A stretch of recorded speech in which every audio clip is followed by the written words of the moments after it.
Oh, hai, halo semuanya. Senang banget akhirnya bisa duduk lagi di sini dalam suasana yang benar-benar tenang kayak gini, ditemani dengan suara kipas angin yang sedikit berisik dan dengan lampu kamar yang sedikit remang dan kopi americano yang biasanya selalu menemani malam dan menemani di saat podcast seperti ini. Pernah nggak sih kalian ngerasa satu momen, mungkin jam 11 malam atau jam 2 pagi, kalian lagi megang HP, jari kalian scroll daftar kontak atau isi DM, tapi kalian mendadak diem, kalian pengen cerita, terus pengen numpahin apa yang ada di kepala, tapi pas kalian lihat nama-nama di sana, kalian ngerasa nggak ada satupun yang pas buat diajak ngobrol. Mungkin bukan karena nggak punya temen, bukan. Temen mungkin banyak, grup WhatsApp mungkin pada saat itu lagi berisik juga, ada chat 1 atau 2 gitu. Tapi di momen itu, kalian ngerasa nggak ada frekuensi yang sama buat nampung apa yang kalian rasain saat itu. Di fase ini kita nggak buat kesalahan tersebut itu di orang lain, tapi kita mewajari dan kita sadar kesalahan tersebut adalah fase di diri kita sendiri. Nah, aku baru aja ngalamin itu dan jujur awalnya itu nakutin banget, tapi setelah aku ngelewati rasa takut itu, aku sadar akan satu hal besar, dan hal itu adalah yang pengen aku ceritain ke kalian. Aku sadar selama ini aku adalah orang yang berisik, dalam artian setiap ada kejadian kecil aku harus cerita, kayak makan enak harus posting, ada masalah sedikit harus telepon temen, ada ide lucu harus dikirim ke grup. Kenapa ya kita kayak gitu? Aku mikir, jangan-jangan selama ini aku butuh orang lain buat jadi saksi kalau aku itu ada. Kalau aku itu lagi bahagia atau kalau aku itu lagi menderita, kayak seolah-olah kalau aku nggak ceritain ke siapa-siapa, kejadian itu nggak benar-benar terjadi. Tapi pas momen aku nggak punya siapa-siapa, itu datang, aku dipaksa mendem semuanya sendiri. Aku makan sendiri, aku mikir sendiri, aku ngerasain sedih itu sendiri. Dan di situ aku mulai ngerasa ada yang aneh. Ternyata pas aku nggak cerita ke siapa-siapa, dunianya nggak kiamat. Rasanya tetap sama, bahkan kerasa lebih dalam karena cuma aku yang tahu itu.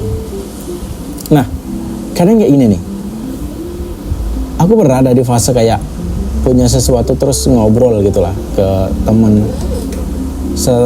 Pas waktu ngobrol tuh rasanya kayak euforia gitu, kayak wah membara-bara, kayak wah ini seneng mengerti temen segala macam, ada feedback ya, terus kayak mengeluarkan semuanya gitu, apa yang ada di kepala, terus kayak wah ini enak nih teman diajakin cerita gitu.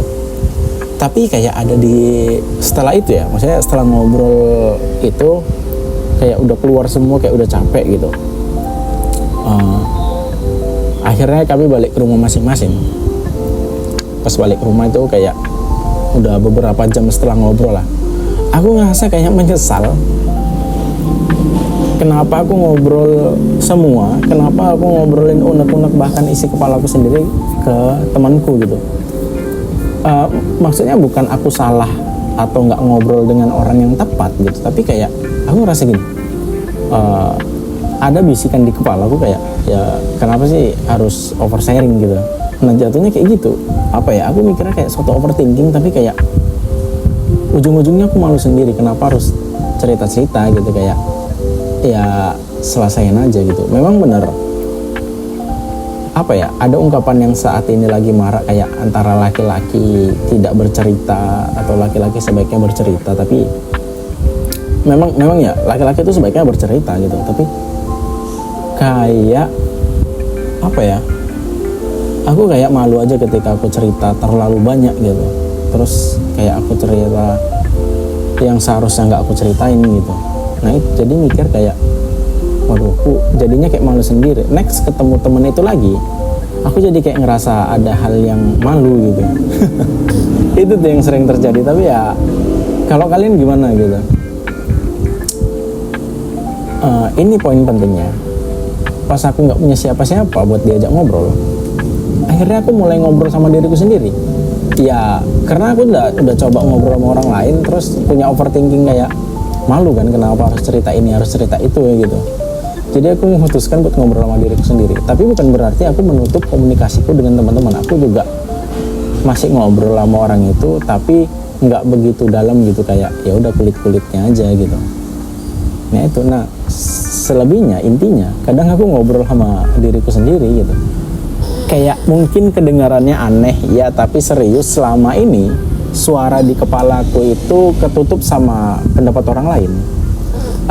Kata si A aku harus gini, kata si B ini nggak bagus. Pas aku sendirian, suara-suara orang lain itu pelan-pelan hilang, yang sisa cuman suaraku sendiri. Aku mulai nanya ke diri sendiri, sebenarnya kamu itu capek kenapa gitu? Kenapa kamu sebenarnya marah-marah sama hal itu, dan kenapa kamu selalu membandingkan dirimu dengan orang lain? Dan pas nggak ada orang lain yang dengar, aku jadi lebih jujur. Aku nggak perlu jaga image, aku nggak perlu kelihatan kuat, aku nggak perlu menyesal.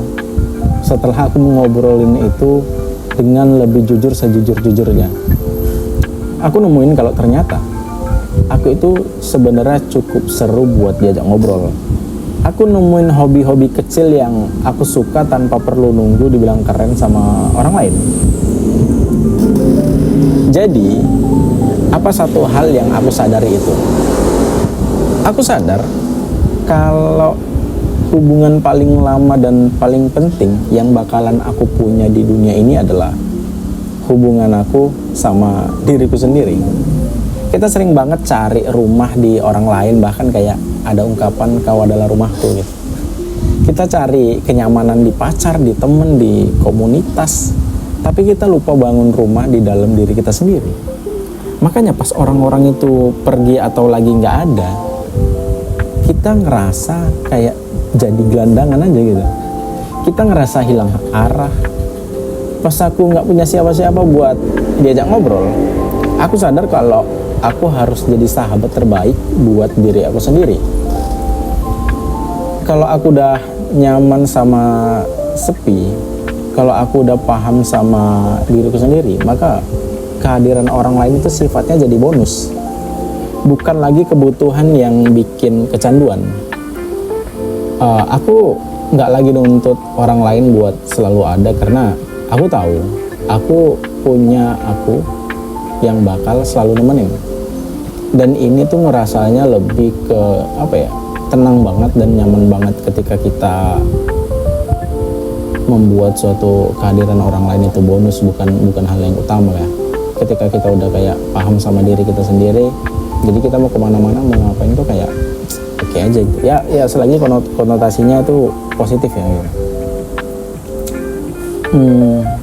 Buat kalian yang mungkin malam ini ngerasa hal yang sama, lagi buka kontak tapi nggak tahu mau hubungin siapa, jangan sedih, jangan ngerasa kalian itu nggak berharga atau nggak punya teman. Dengerin aja podcast ini. Mungkin ini cara semesta buat kalian istirahat dari orang lain. Mungkin ini waktunya kalian buat kenalan lagi sama sosok yang selama ini kalian cuekin, yaitu diri kalian sendiri. Coba taruh HP-nya, duduk diem dan tanya, halo, apa kabar hari ini? Dengerin jawabannya, dan ya, makasih udah mau nemenin aku ngobrol kali ini. Aku senang banget bisa berbagi kesadaran kecil ini sama kalian. Menurut kalian gimana? Pernah ngerasain momen yang sama nggak? Coba ceritain di kolom komentar ya. Aku pengen tahu gimana caranya kalian berdamai sama sepi. Aku kembali dan aku harap kalian juga menemukan pulang dari diri kalian masing-masing. Sampai jumpa di video selanjutnya. Aku Tania Amerta, gokil.